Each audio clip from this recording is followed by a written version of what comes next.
What's up, guys? So as you can see behind me here, we have a new car at the HQ, and that is my BMW F30 drift car. So we built this car as a demo car, and if you guys have been watching the main channel, you've already seen that we need to replace the engine on this car. And then the idea behind this, why we brought it over here, why we're gonna do the work on this car here, is that we're gonna teach Damon how to drift with this car. That way, before he jumps into the F12, which is gonna be an absolute monster, he can get some seat time. We'll put this thing at probably 600 horsepower and just have him learn how to drive a drift car properly. He has driven a few drift cars before, but he needs some more seat time before he drives the F12, because that's gonna be an absolute beast. So this whole process, the whole project of replacing the engine on this car, because it is damaged, we don't know what happened to it yet, but we'll get into that. So the whole process of this rebuild we'll do on the Stories channel. So we're gonna change up this content for a little bit. We're going to actually work on something on the Stories channel. Because it's not an exotic, we're gonna put it on the Stories channel and not on the main channel, so you guys get some something different to see. And we'll see how this goes. We've had this B58 engine fail on us. It's the third time now. I don't have a lot of confidence in these engines, but before we decided to do an engine swap to basically change this B58 into some other BMW motor, like an S54 that I know works really well, we're gonna give it one more shot, see if we can make it live. I hope it will. This is gonna be less power than I've run in it before, and I think it'll be okay. It's just a stock engine. It's not built. The one that's in the car is actually built. It's got CP pistons, Carrillo rods.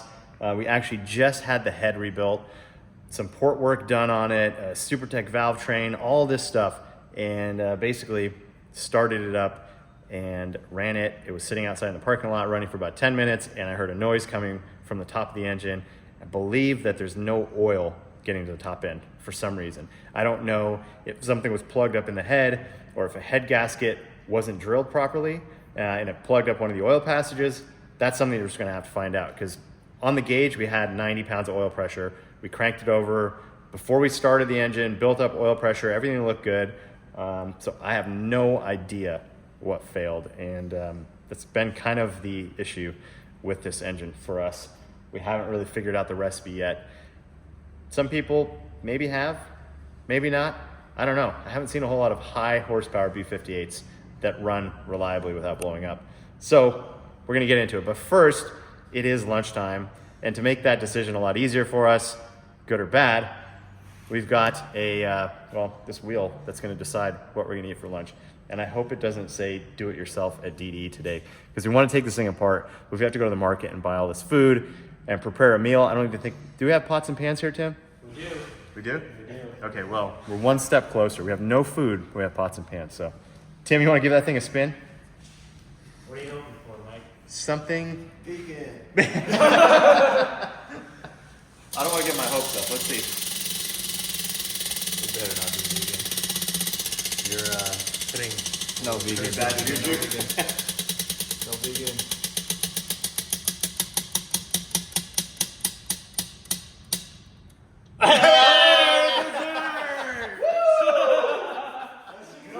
Hey, Mark. Dessert. We're eating dessert for lunch. I'm not really thrilled about that either. Hey, ice cream got protein, dog. Yeah. I'm so hungry. Man, me too. Tim spin it again. I can't do dessert.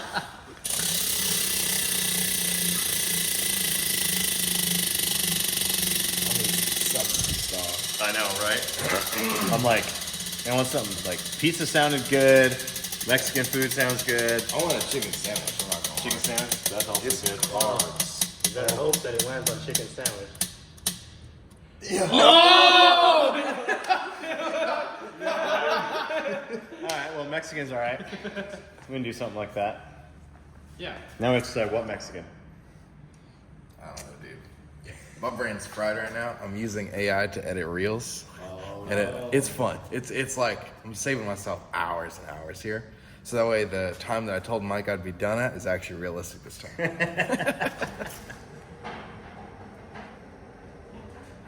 All right, so lunch has been ordered, so we're good to go there. We can get started on this thing. First problem, it doesn't open. All right, so here's the engine. It is a B58, like I said, and everything else around it has been customized. Lots of parts off of different stuff. So this intake manifold is off of a different BMW engine, off of an N54. So we took this dock race manifold, chopped it off, actually made a flange for it, chopped these runners down, put fuel injectors in here. A lot of work to make that fit in there, but it all came together pretty well. This fuel rail is actually from an S54. Had the same cylinder spacing, so we're able to use that on there.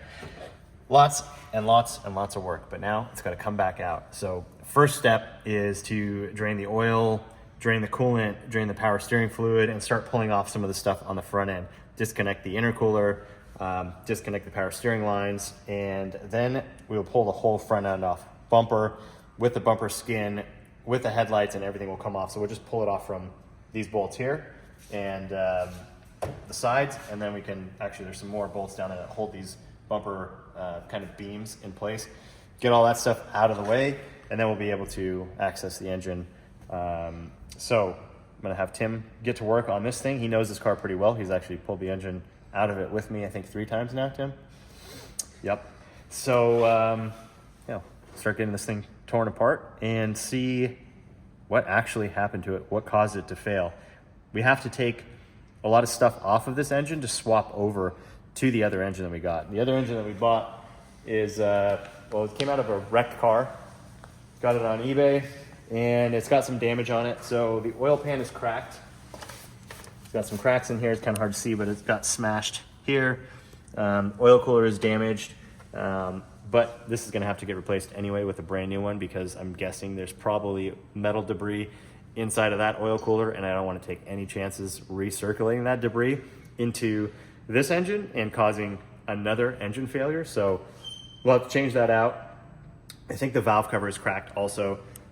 So once we get this thing off the pallet and clean it up and start looking at it, I'm sure we'll find more parts that need to be replaced. But obviously this is just a long block with nothing on it. So all of our manifolds, exhaust and intake, all the sensors, all the water lines, all that stuff's gonna have to come off of that engine that's in the car and get transferred over to this. So quite a bit of work to do, but I'll have Tim get started on it right now.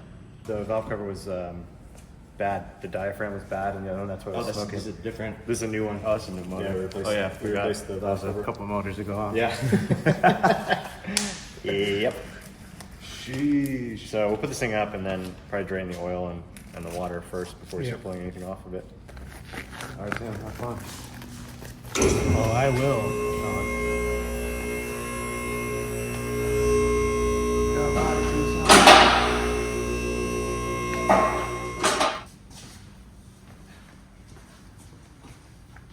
Who did that? How do you?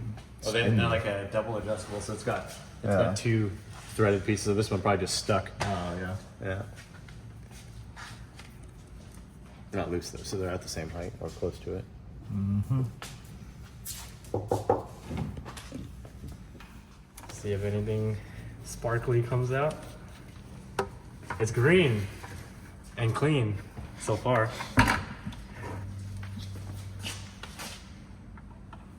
Yeah, it's clean. Yeah, I don't think, I mean, they're brand new bearings in this thing, so I don't think it should have any metal debris. If it is, it's aluminum from the cams like scoring into the head. Yeah, so it wouldn't stick anyways. Air bubbles, right? Yeah, I think that's air. Pretty sure that's air. Those are some heavy air bubbles, dude. Pretty sure it's just air. Yeah, that's air. Yeah. Then you got to disconnect the clutch line. Yep. Just moving the harness for the starter motor, because I believe it'll be part of the engine harness, but I'll just tuck it out of the way, because when we put this car down, I don't want it to drag or get caught. So now I'm just gonna disconnect the clutch line so we can pull the engine all together with the bell housing and clutch still attached to it. And we didn't grab caps when we were at the shop yesterday. Yeah, just So- drain it. Just dump it in with the oil.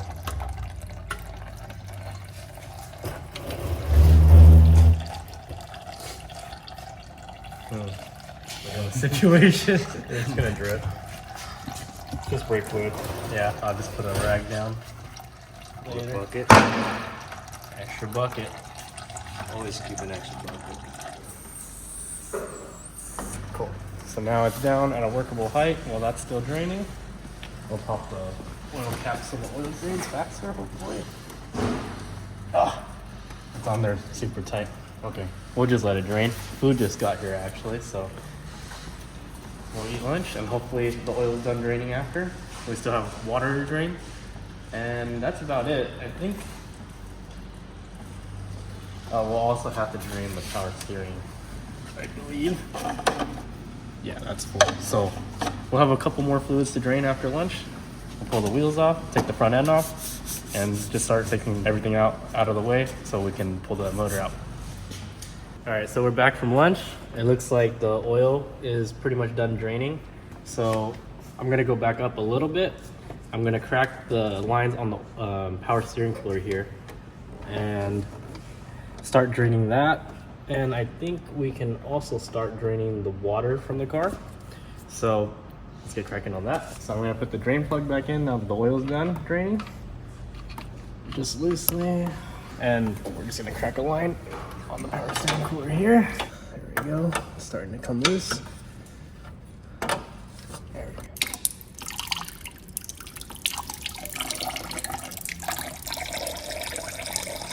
Okay, another fluid, another bucket. So let's slide this back under, right about there. And now I gotta crack this water line up here. Let's see if I can reach it.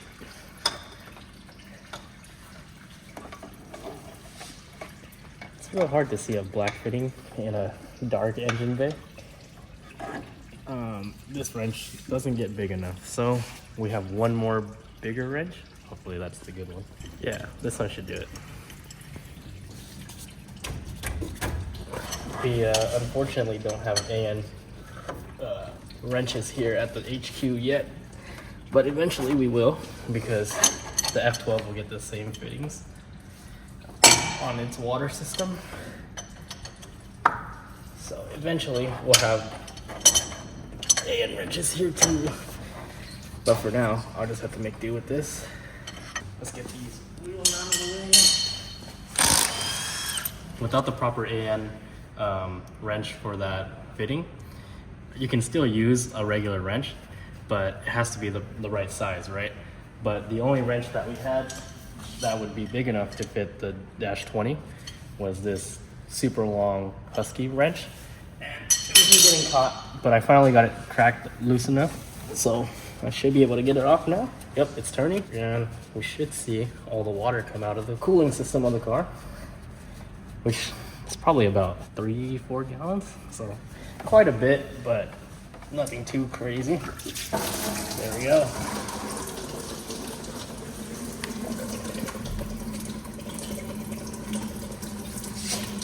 It's not really coming out in the one spot, but there you go. It's working. Yeah, so now we'll just let another fluid drain. And while that's draining, we can take off the front end, which is pretty crazy because this whole front end comes off with just a few bolts. And we actually didn't modify this front end too much. So BMW designed it pretty well to just come apart. But before that, I'll have to take off these couplers from the intercooler because everything will come off together. The intercooler, the power steering cooler, and the headlights will stay on. The front crash structure, all one piece, will come off together. So it makes it really easy for us when we need to pull the motor. And unfortunately, we've done it 3 times now. So now we're going to start working on getting the front end off. So in preparation for that, like I said, this whole front end comes off with all the coolers and everything. So I'm going to take off these couplers. It's loose. I might not be able to get that with this, but I'll get a ratchet, start cranking that out, and start moving a bunch of stuff and get ready to move this front end.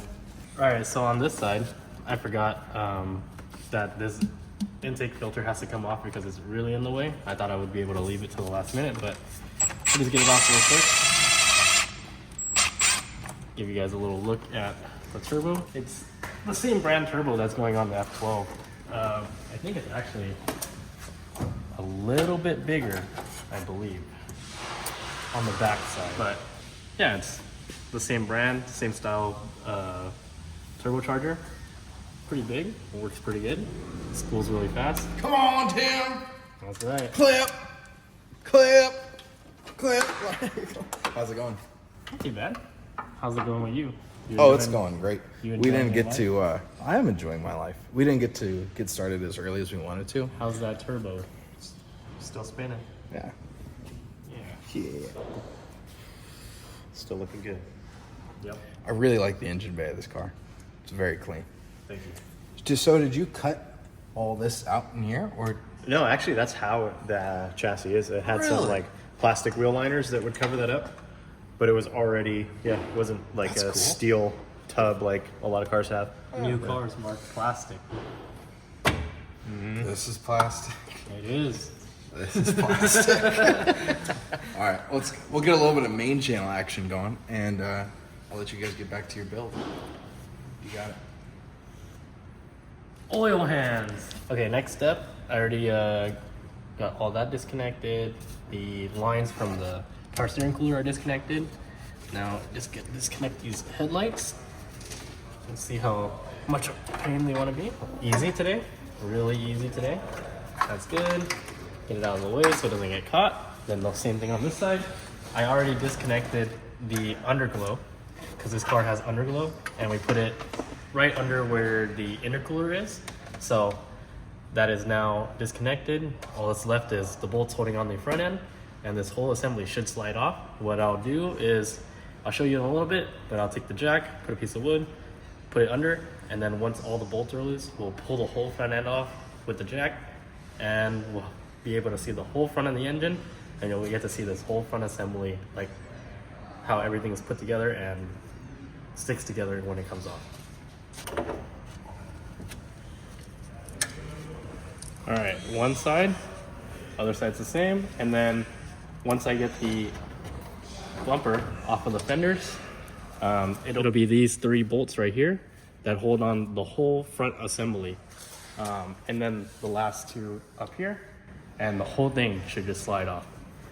It might stick a little bit because these couplers have been on here for a while, but we'll get there once we're ready to drop it. So, I'll put this here now as a precautionary. I need to grab a piece of wood that will distribute the weight better, but we'll put them there so when I take the bolts off, just in case those 2 for some reason don't want to hold, it'll land on the jack instead of just falling straight to the ground and breaking the headlights or something. But those 2 bolts should hold. I just want to put it as a precautionary first. Ask for something, but no. All right. Okay. Well, I found a piece of wood while that happened. And now,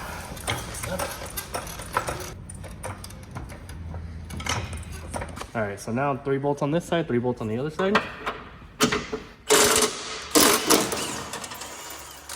All right, so now we just have the last 2. This one up here, this one up here. And I'm just gonna go real slow, just to make sure it doesn't drop on me. From what I remember, it's not super heavy, but the balance is a little bit weird.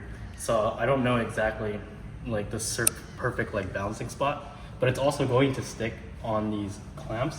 So I'm gonna have to like wiggle it a little bit. But let's just see how it's gonna be. It's already moving.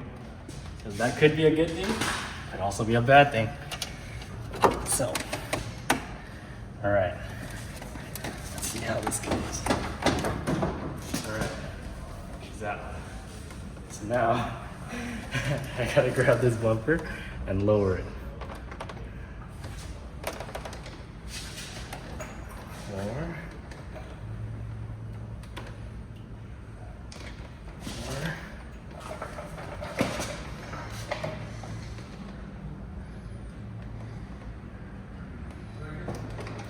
There we go.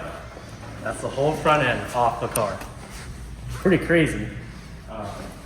But yeah, everything comes off together. Headlights, intercooler's there, oil cooler's there, the whole front crash structure, that stock from 340 F30 BMW, it's all there. Even the brake ducts are there. But we didn't really modify the front end too much. We obviously cut here, I believe. No, we didn't even cut here. This is how it was. We just cut this piece a little bit and removed the stock hood hinges. But other than that, you can do this to your F30 if you wanted to.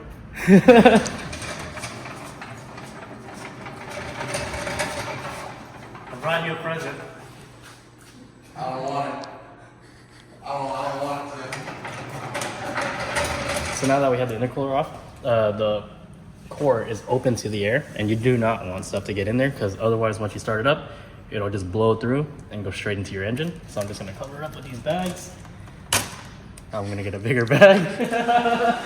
All right, I got these bigger bags now. They're way bigger than they need to be, but at least they won't rip. And then I'll just throw a zip tie over it just to be sure. So nothing should be able to get in there.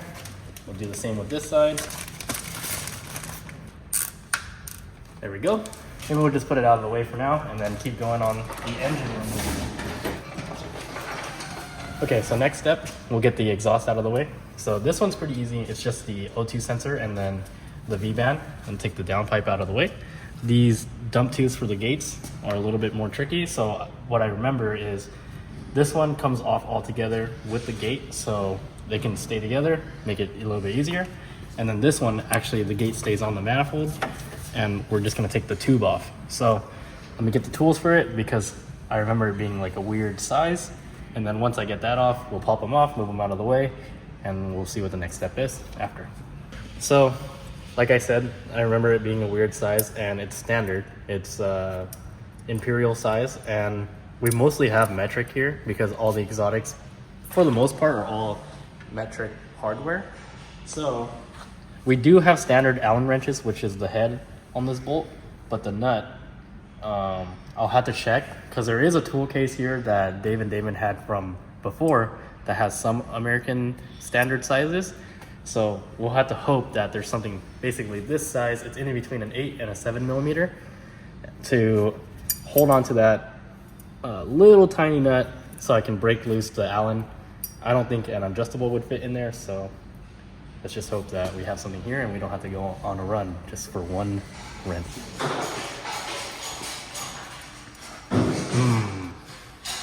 This might have been it, but you know what? There's nothing there. Quarter. Let's give this a shot. Too small. So it was the other one that's missing. Hopefully it's in that box. Let's look one more time. If not, we're gonna have to go get a wrench. Oh. I see some promising things. 5/16. Aluminum screw. This wrench is shaped kind of weird for some reason, but it'll work. It's a little tight, but it's moving. There we go. Now it's loose. We should be able to get it off, and we will need a flathead to pop that open, and then we can move this whole wastegate out of the way. Easy. There's a whole dump tube with the wastegate on it. We'll just put it out of the way now. It can sit like that, as long as nobody closes the hood. We'll put this clamp out of the way, and I'll put the bolt back on it so it doesn't get lost.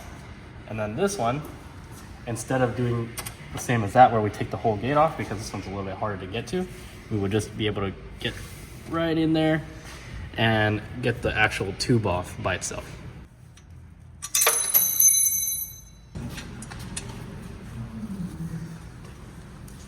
How's it going? It's going pretty well.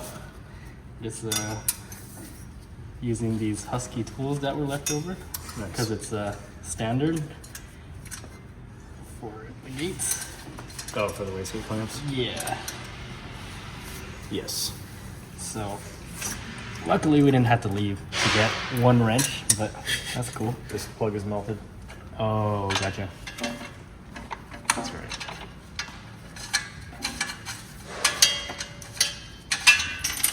So I'm just gonna take the dump pipe off first. I realized that it would be a lot easier to get this on if this is out of the way. So let's take this off first. There we go. And now it should be a lot easier to get them. Okay. And then these lines, since we took the whole gate off the other side, we didn't have to take the lines off. But this side, since the gate's gonna stay on the manifold when we pull the motor, we'll have to take these lines off. And to make it a little bit less confusing on us, I will, since there's 2 ports and we don't want to get confused of which one goes where, I'll take one line off of here, and then this other one we'll take off from this side, just so we don't mix them up. There we go.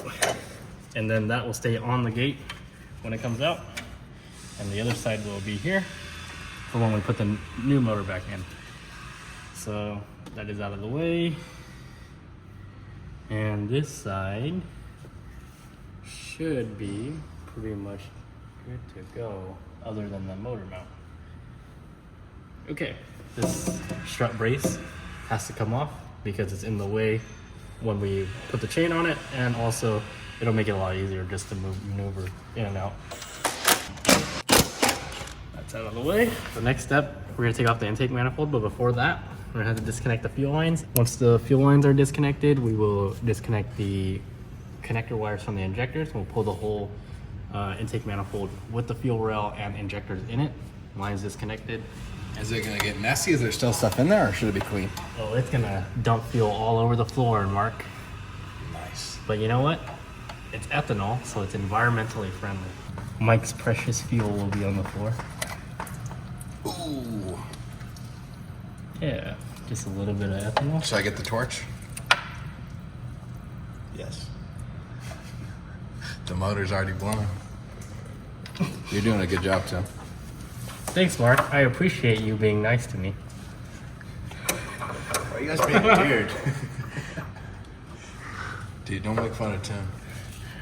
We will address the concerns. I know you guys are mad at Mark for bullying me, but that's just how Mark is. What? Uh-oh. Don't mind that. That's just... More ethanol? You want to taste, Mark? Ethanol smells good. Corn. I like corn. Like corn? Oh yeah, you do like corn, but there's no health benefits. No, so it's kind of a bummer. You just eat it like a snack. That's free. We will put that to the side. And now we'll take off the whole intake manifold together. I already got the 2 connectors on the bottom, and I got the vacuum feed to the boost solenoid. Other than that, we just have the mounts for the flanges. I forget if there's 2 on each flange or like 1 scattered in between every other, but we'll get them out, and then we'll pull this whole intake manifold out, and then that'll be clear out the way, and then we'll see what else is in the way on this side. Pardon my ignorance. Can you tell me what the super damper does? So a stock normal dampener has rubber inside to like reduce the vibration.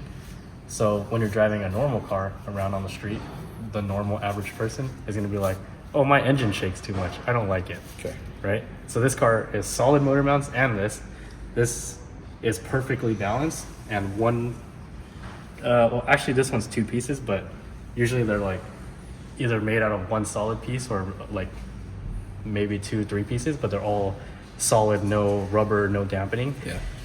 But it's perfectly balanced, so when you put it on the crank, it's just the crank spinning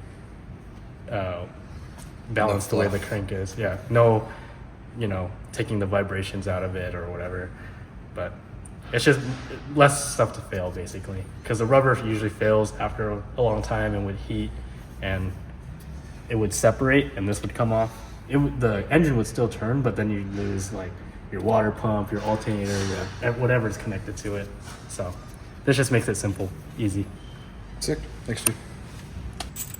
I guess people want to hear the background of what is going on in my life or how I got here. I've always been into cars, even since I was little, but I think just like normal amount originally, if there's such a thing as normal amount of being into cars. And before I really wanted to be a race car driver when I was a kid, but didn't really have like the resources to make that happen when I was a kid. So just went to school and eventually was able to buy my own car when I was going to trade school, and tinkered here and there with it, but not like anything to this level. I didn't know much, just practice over time, and then started riding motorcycles for a little bit, worked on my own bike, and then around that time was when I first started my first job, which was mechanical, but it wasn't working on cars. It was actually working on forklifts, like mostly electric forklifts, because that's what the industry was going to. And I did that for about three and a half years. And then eventually I met Sean and some other friends that were drifting like at a lower level, grassroots for the most part at the time. We all met up, hung out a lot. I was driving at the time and helping them out, and some of the friends were competing and I would help them out at events. So then in 2019, when Sean did his second year of Pro 2, he asked me to be one of his crew members. So that was my first year doing Formula Drift, and I did that with him. And then he was sponsored by Achilles tires at the time, and I eventually ended up working for them for a little bit. And then through Achilles, one day we were loading up Mike's car, and this was around COVID time, so I had left my forklift job because I just got tired of it, and there wasn't really like a lot going on during COVID time, obviously. So I was helping Achilles out mostly because there was still Formula Drift going on. And there was one day where after I helped with loading up tires into a container for Achilles to go to Formula D, we had to load up the actual Achilles activation trailer, and we were loading up Ken Bushi's car and Mike's car. And we went over to Mike's shop, and that's when I first like met Mike, and I helped load up the car. It was just normal, no big deal. Got that done. And then there was another time halfway through the season we did it again, and that's basically when Mike asked me like, oh, what do you do for work? And I was like, nothing really. I just help out Achilles once in a while, and I was just taking a little break basically from working because of COVID and everything going on. And then he was like, oh, do you want to like, could you help me out for like a week or whatever? So I went to the shop for a week, helped him out, and then I ended up just working there ever since, and did like 2 or 3 seasons with Mike, and then we ended up coming over here. And you guys know the story of how Mike met Dave and Damon, so I don't need to tell that side. Mike can tell that, or if you guys already know it, then you know it. But yeah, that's how I ended up here.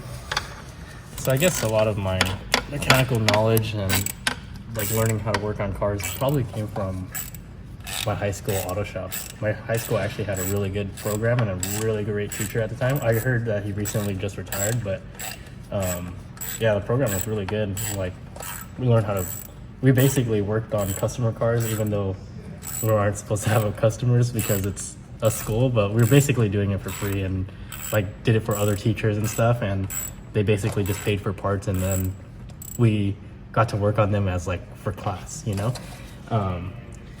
But we did a lot of stuff there, and I learned a ton. And then I did go to a technical school after, but honestly that was all just like learning like new OBD2 systems and AC systems and stuff like that, which I never really ended up getting to use really. So, you know, most of my mechanical knowledge came from that, and then just hanging out with friends. You know, we would drive, break our cars, work on them, have to learn along the way, and put parts on that don't fit and such and such. And then when I started working for Mike, I learned a ton more detailed and tricks to do certain things and make certain things work. But yeah, for the most part, it all originally just self-taught, self-learned, hanging out. I don't think you really need to pay money to go to like a technical school to learn all this. The internet's so open, you can pretty much learn all that stuff online anyways, especially with like YouTube videos being so accessible, and the forms are still there, and plenty of people will talk to you about problems with your car and such. And then it's like practice with anything. You just start working on it. Don't be too intimidated, and you'll be able to pretty much tackle anything. It's a little intimidating at first, but everything comes apart the same way and goes back together the same way. So this intake manifold, since it's custom, the flange is custom as well, we don't have a gasket for it, so we usually have to use like a gasket maker just to seal up. But it's just a little sticky still. Make sure I got all the bolts. I'm pretty sure I got all of them. This is for you, Tim. What is that? It's a toy car. Where'd you get that from? Somebody sent it. What? Yeah. That's cool. Does it light up? It looks like it lights up. So it says on the bottom that it does. I flipped the switch, but I think the batteries are dead. What kind of car is this, Mark? I don't know, actually. I was hoping you would. I would. Okay. Would you? There's buttons on it. We gotta put batteries in it.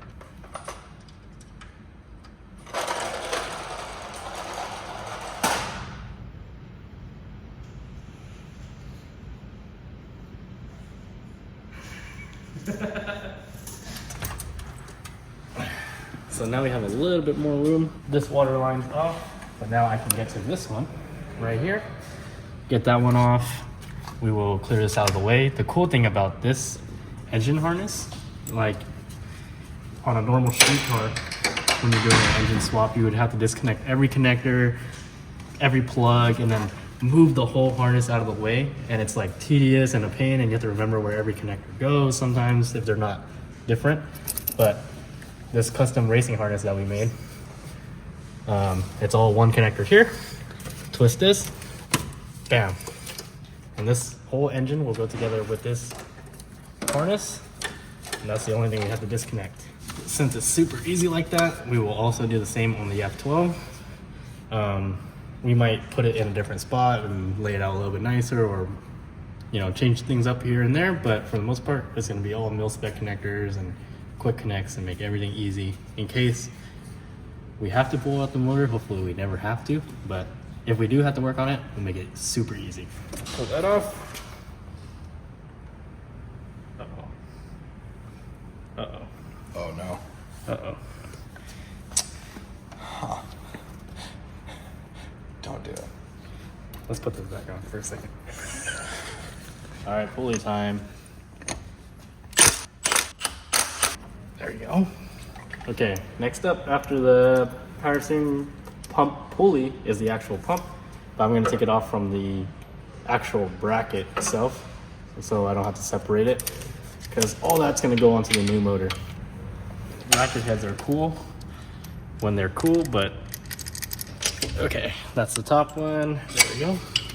I'm pretty sure that's all of it, but we'll do a once over just so we make sure that nothing gets stuck. And then we'll crack the motor mount bolts loose on top. We'll chain it up, pull the sucker out. Oh, no! There's a lot of cleanup to do after this. So on my once over, I did notice that the ground strap was still connected. I forgot about that. Mike did tell me about that.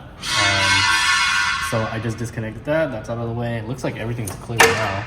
So I am going to loosen this motor mount bolt here, and then same with the other side. I'm just gonna give them like a quick crack. I'm not even gonna turn them too much.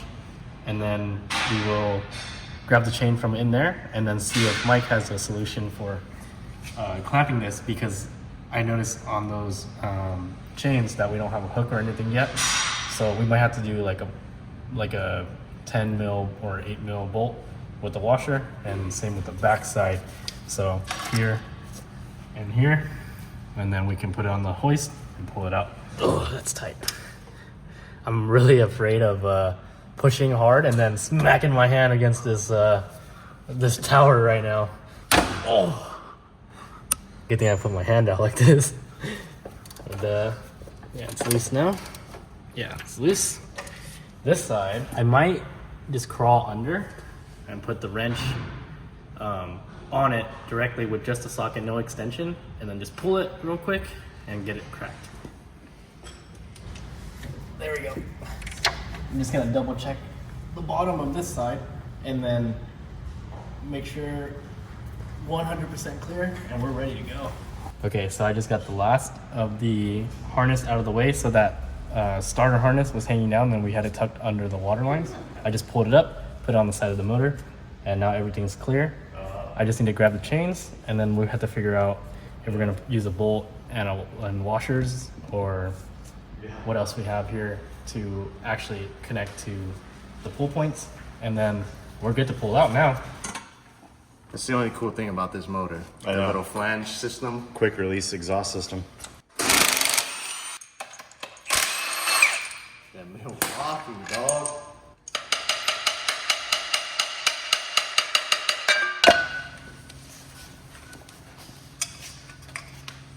And this thing, even though it doesn't look like much, is very, very important. It's actually the timing gear. So there's a timing sensor right here.